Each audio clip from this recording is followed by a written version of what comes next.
Swayam Prabha. Digital India. Educated India.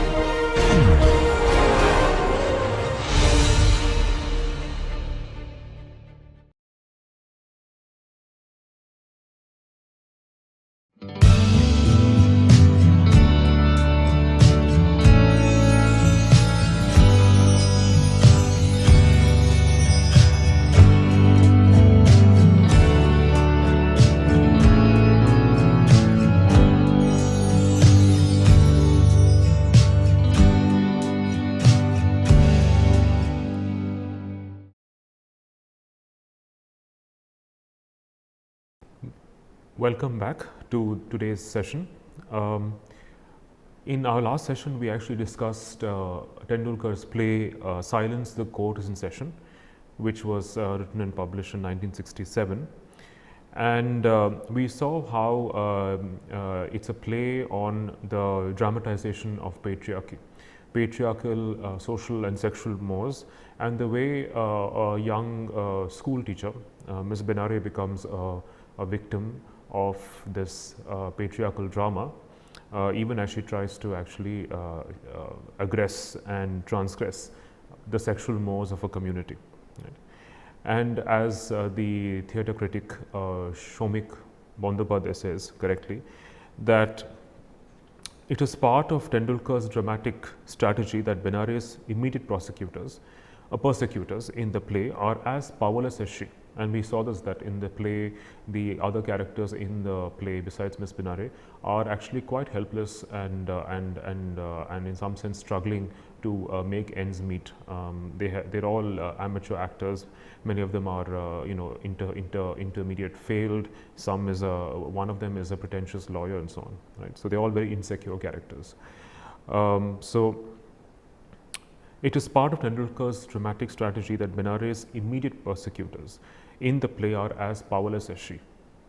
And all their exertions to cut Benare down to size are more their striving after power than a real exercise of power. So we also see how they project their own insecurities, their own desires and fantasies onto Miss Benare.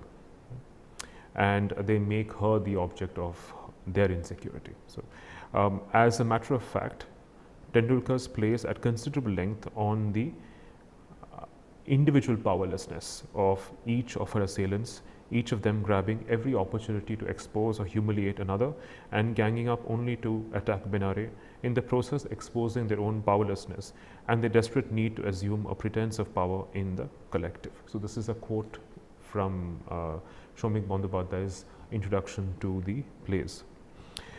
Now, let's move on to another similar play in the sense that it overlaps with Silence the Court is in Session in terms of, again, its critique of and its satirizing of certain institutional forms of power, of sexual mores, and this plays a specific focus on sexuality. So the name of the play is A Friend's Story, right? And it was one of Tendulkar's plays that was long in the making. I think he writes about his play in the preface to the translation of his collected plays, where he talks about how this play came to be. And this is what he says about here, the first germ, where the first germ for the play came from. I was in my teens, this is Tendulkar speaking, I was in my teens when the woman who became Mitra in A Friend's Story came into my life. This was in the early 1940s. We lived in Pune then. My elder sister took me to a play staged on the annual day celebrations of her college. The performance was at night and she took me as her escort, since young girls were not supposed to be out alone at that time. The play was a melodrama and all the characters, both male and female, were played by women students. Mitra played an old man. Hers was a strong character in the play. Upright, aggressive, plain speaking, and manly even at his age. A woman playing a male role, is generally greeted by college students with catcalls, derisive laughter, and naughty remarks. She looks like a woman despite all efforts to conceal her feminine attributes, such as long hair and breasts, as also her voice and manner. Not so when Mitra appeared on the stage as an outspoken, manly old man. Of course, the students knew her as one of them, a woman student, and must have been ready to greet her with the choicest of dirty remarks. But when Mitra made her entry, there was respectful silence among the audience. To my amazement, she looked like a man, and an old man at that, though not as old as the character in the play. Her youth showed through, but the voice was gruff and throaty. The face looked rugged with a white mustache and makeup. The gait and manner were unmistakably masculine. This is my first memory of her.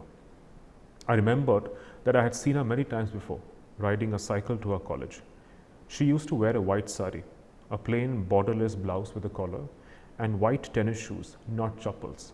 She never wore any colors. She appeared tall for a woman, and her frame lacked feminine curves. On or off the cycle, she was erect and manly.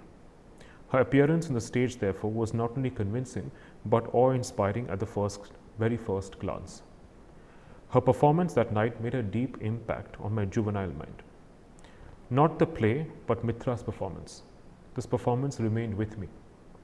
Later, my sister gave me some information about Mitra's background and family. Mitra became a real character in my mind and remained so, a female who was so very much like a male. Many years after that, I had a new friend who was older than me. He was an actor. In the course of our long conversations, he mentioned Mitra. She had been his friend during their college days. He used to act in plays with an all-male cast at annual days in college, and Mitra used to play the male in plays with an all-female cast. My actor friend helped Mitra in situations which she had shared only with him. I was keen to hear him talk about her. She was still to be seen in Pune. I came to know about him from a trait in her that I had not heard of before. She had a craving for a girl and had an affair with her, which ended up in a major crisis for Mitra. It practically finished her life.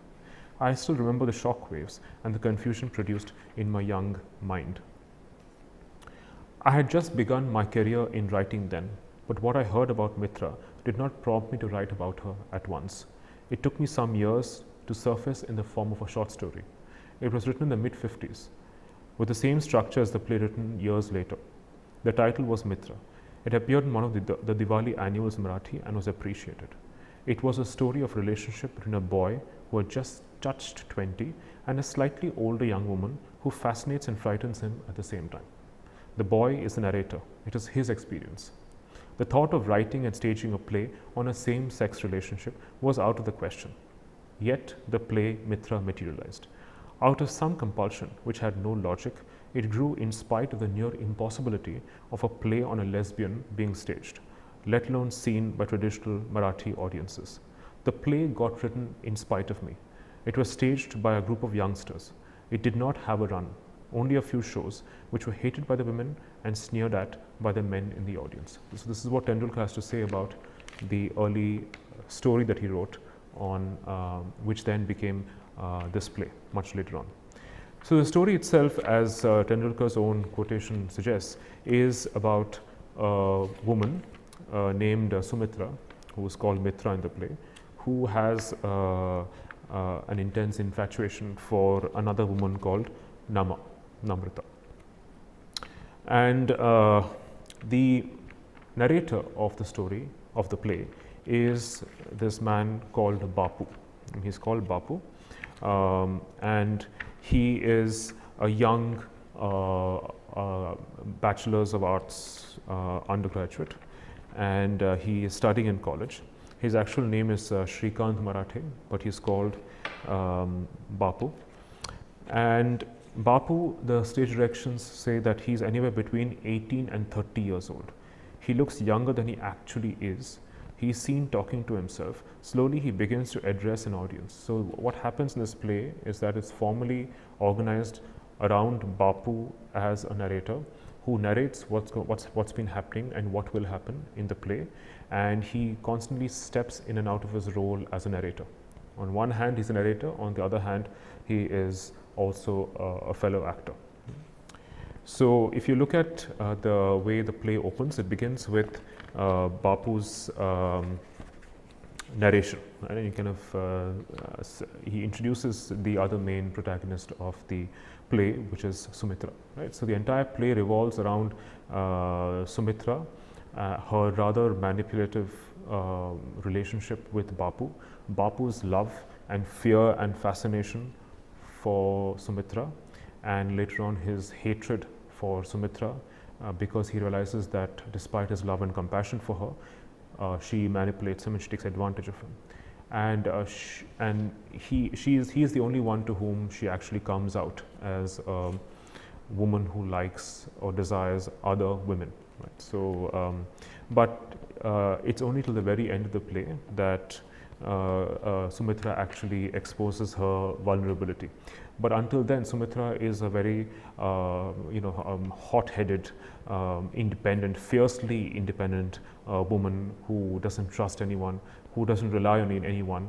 She feels that she's been completely rejected by society, but she is determined to make her way through without depending on anybody else. Right? So she has this fierce sense of individuality, but we get to know also in the play that this outward apparent sense of independence actually thinly veils a deep sense of hurt and misery and insecurity. The other characters in the play is Nama, who is Sumitra's beloved, and you have Manya Dalvi. Manya Dalvi is Nama's boyfriend, also a college-going student. Pandey is Bapu's roommate, and so you just have about 5 characters in the play, right? And the entire play is framed by Bapu's narration as he steps in and out of his role as a narrator. So he narrates this particular incident, he steps back, he participates in the action that he has just narrated. It could be a flashback, or it's something that is going to happen, right? So to open with Bapu's lines, Bapu says, and this is how what has transpired so far in the play and the character of Sumitra is introduced. You can't tell a love story in a dispassionate voice. Even as you narrate it, it becomes your own. Why does it happen? Why do we live through somebody else's love story as if it were our own? Why do we go through death when they die? This is Mitra's love story. Mitra, Sumitra Dev. Sumitra was not related to me in any way. She was my friend. Why? Can't you have a woman for a friend? Sumitra was my friend. I was in my first year in college when Sumitra came from elsewhere and joined as a second-year BA student. She was different from all the other girls, or so I thought. The other girls were the helpless, touch-me-not kind. But there was a masculine vigor in Sumitra Dev's stride and speech.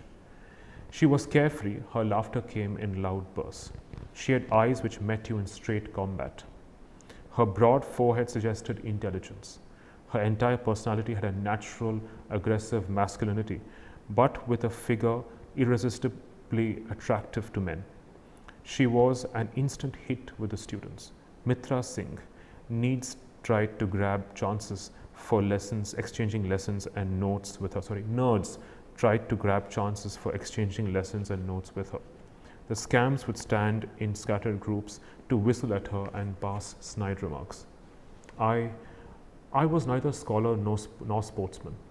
I did not have the guts to become a champ. I had absolutely no interest in politics. No professor could have recalled my name without some effort. I was one of the crowd who entered college solely for filling the benches in the classroom. I had just one special trait, an inferiority complex. How could I hope to get anywhere near Sumitra?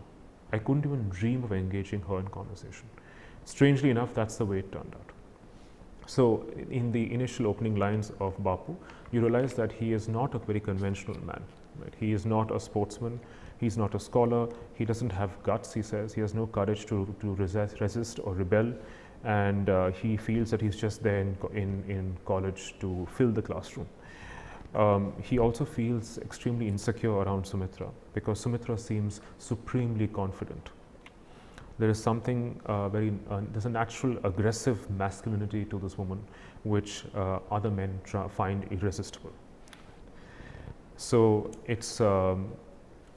and it's very interesting that Bapu and the other men in the story, especially Pandey, are irresistibly drawn to Mitra precisely because she's not one of those docile, touch me not girls. Right? She's very confident, she's very outgoing, which these men misunderstand as a sign of sexual availability. Then Bapu discovers a photograph of Sumitra Dev, which he found on the floor, and he is very anxious that other men may discover this photograph, and so he is very concerned about Sumitra's reputation. So he went to his room and he gazed at the photograph for ages, and he was surprised and repulsed by turns. He says, "Is she a woman at all? Look at that dress. And who are those hairy, bare-chested men with cigarettes in their mouths?" Right. So he sees hairy, bare-chested men with cigarettes standing behind Sumitra in the photograph. Right. So there is this very ambiguous response of disgust, repulsion, and fascination with a woman who is not a conventional woman. Right? But Sumitra is least concerned with this. She doesn't really care that he has discovered a photograph of her. Then when Sumitra speaks later on, she introduces herself to Bapu saying, "We lived in Sangli when I was a child. There was a family called Marathe in the opposite house. They had a son. I used to play dodgeball with him. I would hit him every time. He would never dodge the ball. When he got hit too often, he'd go home running, crying for his mother. My mother used to say, I had hoodwinked God to be born a girl. I was always with the boys, used to play all their games from marbles to gilli danda, even kabaddi. It was great fun. Can you swim, Bapu? No. Bapu, who's embarrassed, says, no, I was something of a weakling, you know. My mother would not let me go anywhere near the river. So you see an interesting ironic contrast between Bapu, who is not a conventional man, who is not into physical sports, and he's not an athletic person, but Sumitra is someone who always remembers playing with boys. She hardly ever was with girls, and her mother thought that mother had tricked her into being born as a girl. So that's an initial impression of this woman who swims, who plays tennis, and so on and so forth. And then there is this other passage later on in the play where Bapu suggests his love for her. He realizes that he is not able to suppress it. He says to the audience, Bapu says, when you see a person for the first time, you form a certain impression. It changes when you actually meet that person. It changes to something quite different from what it was at first. Not entirely different, but more real. It was in this sense that Mitra began to seem more true and real to me. I don't know why, but I felt a little closer to her. In college, I never thrust myself to her notice. But one day, she herself called out to me in the corridor, Bapu, see me this evening. I have a job for you. I did manage to say yes, my heart racing madly. I felt I would burst in my efforts to control it. For a long time, I felt the other students burning with envy. Right? So he has this unspoken love for Sumitra. Right? But Sumitra is not concerned. She is not concerned. She's quite indifferent to Bapu's feelings, and she never shows herself as someone who is. She never exposes herself for her vulnerabilities. Right? So she seems rather inaccessible and emotionally distant. Later on, we also get a sense of Sumitra's sense of isolation. She does feel isolated. She feels that she has no one. Right? And she also says that, and she doesn't immediately confess to Bapu about her sexual orientation, but then she just suggests, that she doesn't know why she's been made the way she has, and she wonders why she is the way she is, and why do we become our own slaves, she says, right? She asks. So she's unable, she tries to actually develop a close connection with Bapu, but then Bapu isn't able to quite understand what she wants, right? There's a scene where Sumitra grabs hold of Bapu's hand and squeezes it, but then Bapu is not able to interpret this touch. He just hopes that perhaps she's also in love with him. Later on, we also discover that Sumitra had attempted suicide. So the play goes back and forth in time. There are times when there's a flashback after she's heartbroken, when Nama does not accept her romantic advances, and she tries to commit suicide, but then she fails. And Bapu gets to know, and then he recounts that to the audience. And then Sumitra also suffers the stigma of attempted suicide. I mean, everyone in the college looks at her strangely and oddly. Later on, in the first act, Sumitra also betrays her sexual orientation to Bapu, and she tells him a story about herself. Right. So this is what Sumitra has to say about her life, and she insinuates about her own life. She says the elders in the family got angry with her, but the girl didn't care. When she came of age rather early, they got worried. They became very strict. What will people say? Was the bugbear they set up to control her. They sought to stamp her mind with the fear of men. At a time, she didn't know why men were dangerous. Those who made the rules were men themselves. Father, grandfather, weren't they men? Why were they at her constantly? She followed their rules without protest. Then they fenced her in. She found it very difficult to live in the world of enclosed pens, but she did. Hey, are you listening? Then later she says, well, pretty soon everyone decided their darling girl had to be fixed up with a decent boy. They tried hard, created opportunities for them to meet. Evenings were set aside for this. A gentle force was exerted. The girl obeyed orders. Then she later on goes on to say, the girl went on doing this, knowing fully well that she yearned for the company of men, but not for that kind of relationship. When she met that boy, she felt no physical thrill, no flutter of excitement. Her heart didn't miss a single beat, but the boy felt it all and took it for granted that the girl did too. She found the whole thing rather bizarre. She asked herself why she didn't feel the way other girls did. Why did I feel so completely at home in the company of men? Why did I never feel shy? Why did I feel so much at ease in putting my hand around their shoulders? Why did I find it strange when I sensed a man's excitement? Men were good company, but their ways with women seemed weird and unpleasant. Then later on, she continues saying, she hasn't told anyone about it, only you. Don't know why. But I'll tell you the crazy thing she did. There was a servant in the house. He had been with the family a long time. He had shown interest in the girl several times in a way that only the girl could see. A girl is a girl after all. You know what I mean. He was like that. So this is what Sumitra confesses to Bapu, that she is a woman who discovered that she was confined to the house soon after she matured, physically matured. Then her family used that as an excuse to keep her at home. And she was wondering why the men in the family make the rules for everyone. And then her family fixed her up with a man in marriage.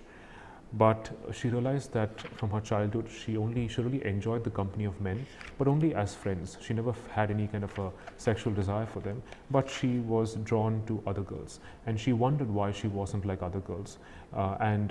She wondered why she didn't feel excited by the presence of men.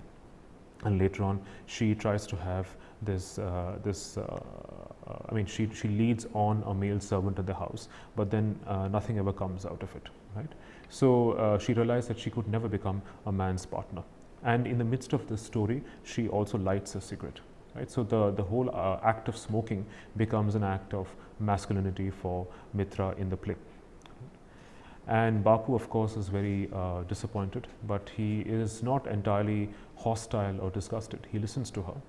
He seems to feel some compassion for this woman, but at the same time, he also tries to convince her to change, to become like other normative women. Right?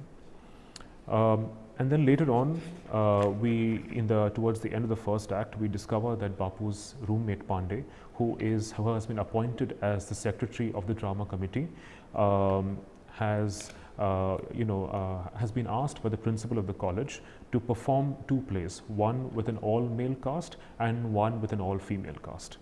And the principal does not want boys and girls to act together. So in the all-female play, he makes Sumitra play the male role. So they want a hefty woman who can play the male role. And after Pandey watches Sumitra acting in the play, he's completely besotted by Sumitra and her masculinity. It's very fascinating and interesting that all the men in the play who are fascinated and drawn towards Sumitra are drawn to her because she is not a normative, normal, feminine woman, right? It's because of her masculinity that so the men are drawn to the masculinity in this woman, right? And it's not to her femininity. So that is what they find attractive. Okay. And towards the end of the first act, we also see Sumitra confessing her feelings for Nama, right? And she really wants Bapu to help him facilitate the first rendezvous, secret rendezvous that Sumitra wants to have with Nama in Bapu's room.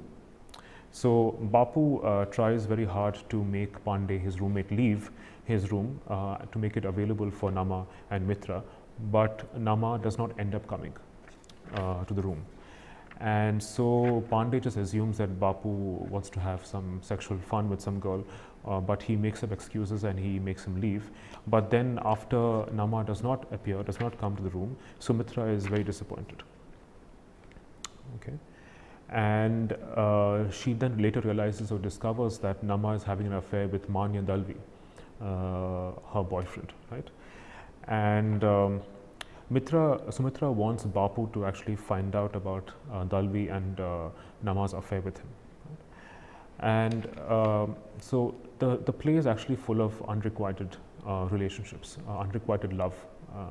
Pandey is in love with Sumitra, not knowing that she is lesbian. Sumitra is in love with Nama, but Nama has a boyfriend called Dalvi. And Bapu is in love with Sumitra, but he's not able to express his love for her. And later on, when he discovers that she's lesbian, then there's nothing he can do about it. So he just remains a compassionate friend almost till the end of the play.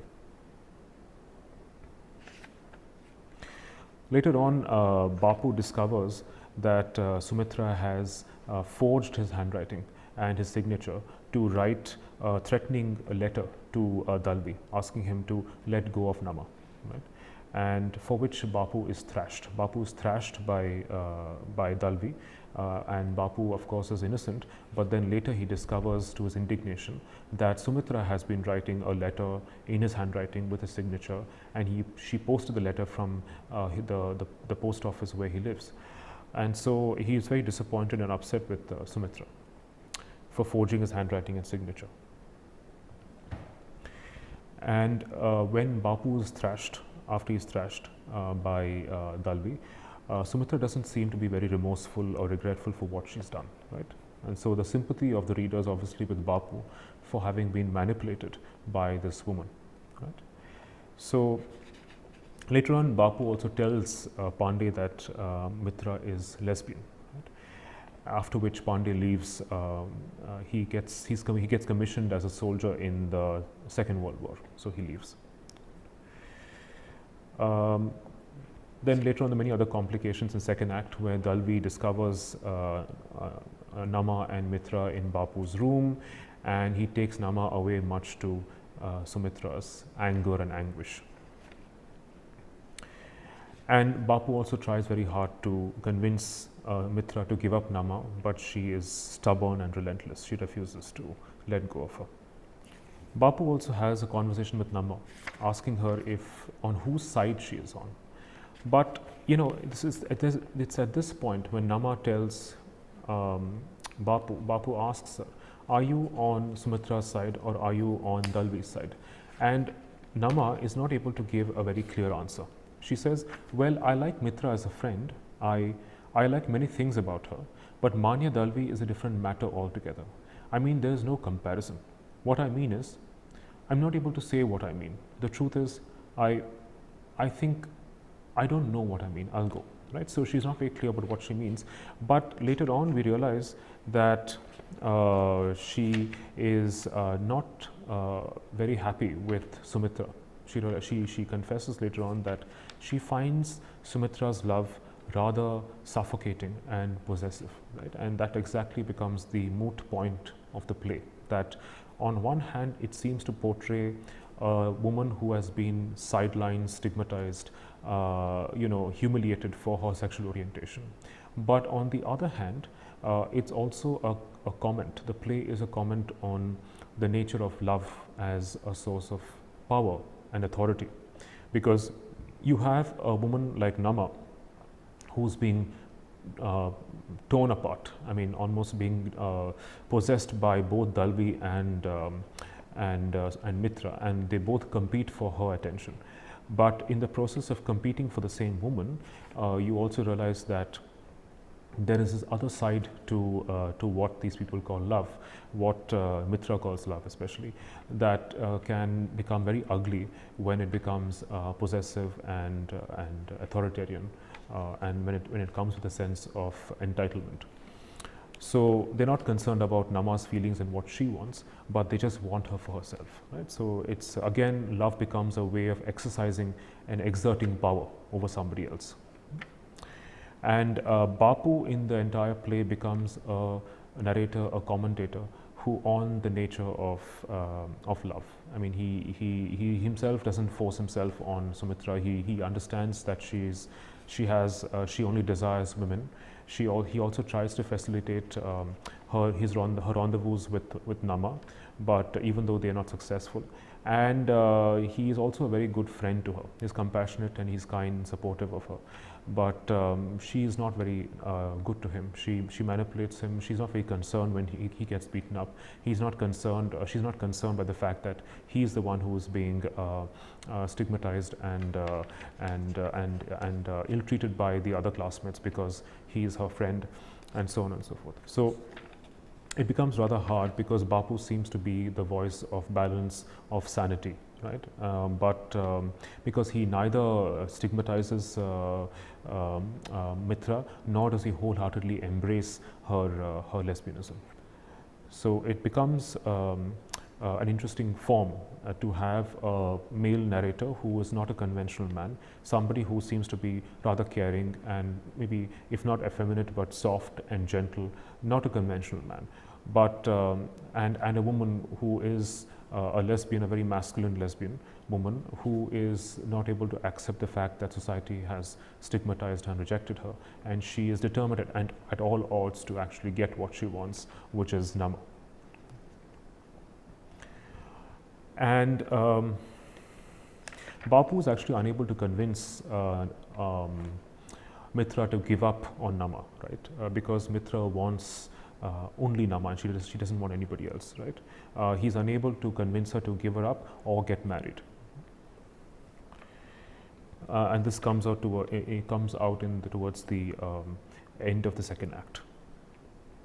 Later on, Dalvi also wants Bapu to rent out his room to him so that he can have his secret rendezvous with Nama, right? But towards the end, Bapu realizes that he doesn't want to get involved in either of these affairs, and he only wants to give up his room and move to another place where he will not be hurt.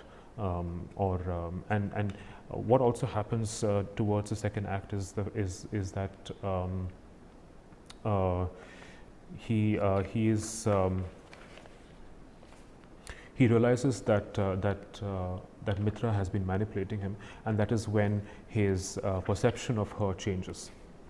And on the middle of Act 3, that is where Bapu changes his perception. He says, "Suddenly I realized I had stopped liking Mitra. I didn't want to see her. A kind of revulsion came over me. This was the first time it happened in our friendship. It had reached a breaking point. I cut short our meeting that day. Maybe she was not aware of it. I was full of anger, more than I had ever experienced, and I didn't know what it was about. That night, I decided I would do everything possible to free Nama from Mitra's hold. To hell with Mitra. I didn't care any more about what she thought. Why did I get so furious? Mitra had not hurt me, not at all, and whenever she had hurt me, I had felt slightly snubbed, nothing more. I had not felt anger, but this time what I experienced was definitely anger. Whether it was Nama or someone else, how could anyone treat another human being as a plaything? And this is exactly what happens. This is his response after he discovers from Nama that she is leaving to Calcutta to get married to another man.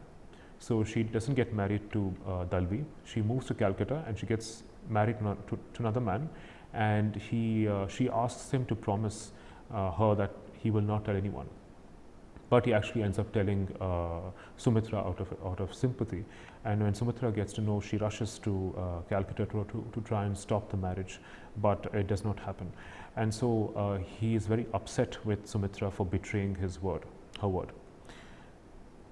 So she says that, and so he continues to say, what right had Mitra to blackmail Nama? Because Mitra decides to actually emotionally blackmail Nama and ruin her reputation for abandoning her the second time. Close all her options and keep her for herself. How could she force Nama into loving her? In every way, it was brutal. I would not accept this kind of mania. Right? And that is when he decides to write a long letter to Pandey, who is at the war front, about his anger and his bitterness with Mitra for betraying him. And so that is when his perception of Sumitra changes.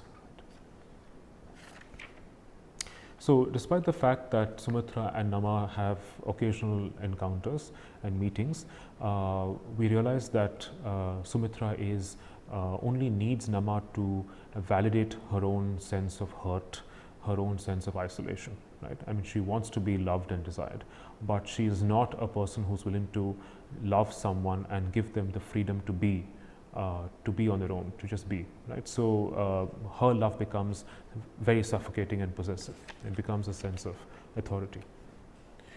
And later on, someone in the college writes a story about Mitra, and for which her reputation is spoiled, and then she is on the verge of being rusticated by the principal from college. But Sumitra is not concerned. She doesn't care about anyone anymore. Right? You see her cycling everywhere, you see her smoking, you see her seem absolutely indifferent to anyone, and she then also tries to, she constantly borrows money from Bapu. Despite the fact that she has not been a good friend to him, he still gives her money and lends her money, and then finally he doesn't ask for his money back. But then later on he realizes that she needed money, despite the fact that she came from a very well-to-do family, to actually earn enough money to buy a train ticket to go and see Nama. And it's only towards the end of the play when we see Pandey and Dalvi and Bapu get together.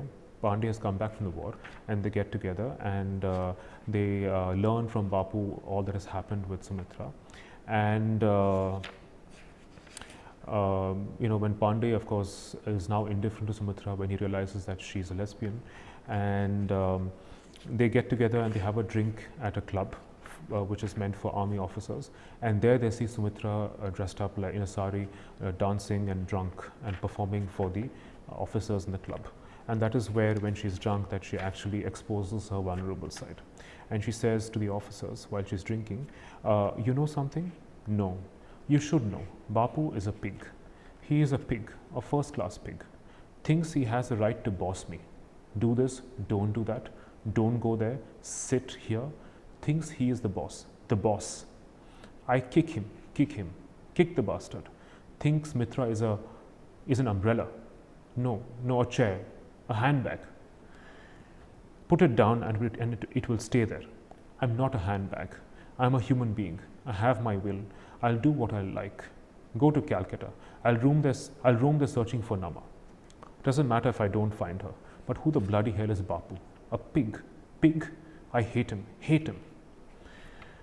Then later on she says, no, I'm not a good little girl. I'm a whore, a lesbian. Do you know that? A lesbian bitch, a freak.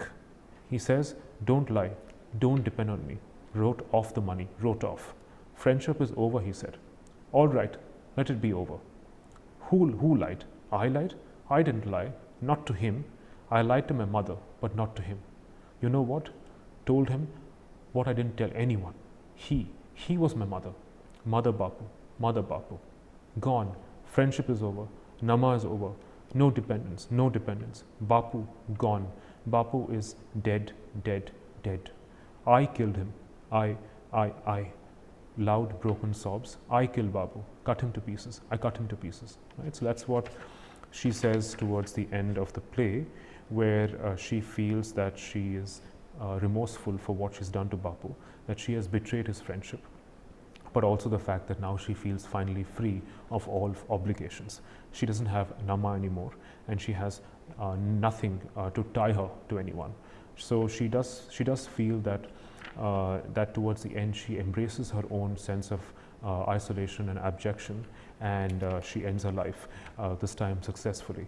So it becomes she, in the process of having a female character who is marginalized, who has a non-normative sexual orientation, who's lesbian, ends up actually fighting social norms, but in the process of challenging social norms goes overboard, right, and then ends up becoming this manic woman who is obsessed into getting the woman she wants, even at the cost of hurting everyone else, right.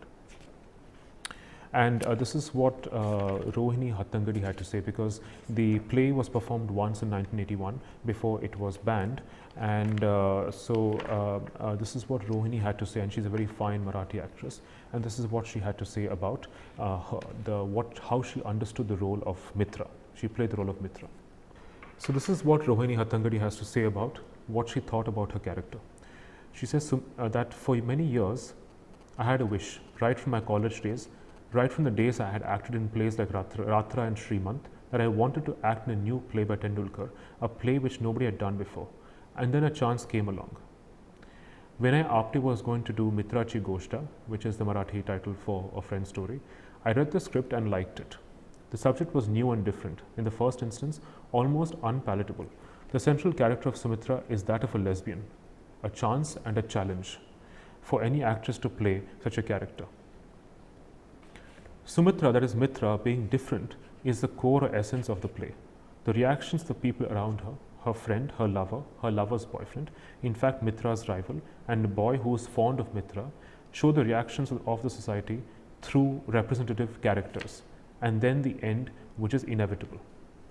Then, in fact, Tendulkar had portrayed Mitra's character so well in the play that it was not necessary to do any extra homework. But to get a better idea, I did some reading on homosexuality and came to a broad understanding that these attractions are of two kinds, one based on circumstances and two, physical hormonal imbalance. Mitra belongs to the second category. While growing up, she looks around and realizes that she is different.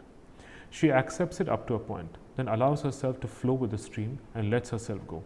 The reasons for this are her stubborn nature, her desire to do what she wants to do, social conflict, and then her rebellion. There is one person who tries to understand her, and that is Bapu. In spite of not liking her attitude, Bapu always helps her and is always beside her. Then later on, Rohini says, looking at Mitra, one cannot make out her abnormality. Boys at college find her attractive.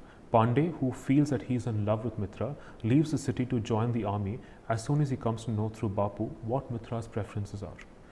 Mitra is from middle class surroundings with parents and a family. When she realizes her abnormality, she is totally disturbed. She tries to fight her own battle, and Bapu is a main support for her. When Bapu too doesn't understand her and feels that while going to Calcutta she has gone overboard, she is angry at Bapu and at herself and breaks away from him. For Mitra, it is not breaking away from Bapu but breaking away from herself, from her being Mitra. She tries to be feminine and cannot do it, and one day commits suicide and succeeds. The appearance of the character portrayed is very important. It creates a lasting impression with the audience. So while deciding Mitra's attire, we have to take into consideration the period and the locale of the play. The locale is not very clear from the script, but one can forego that.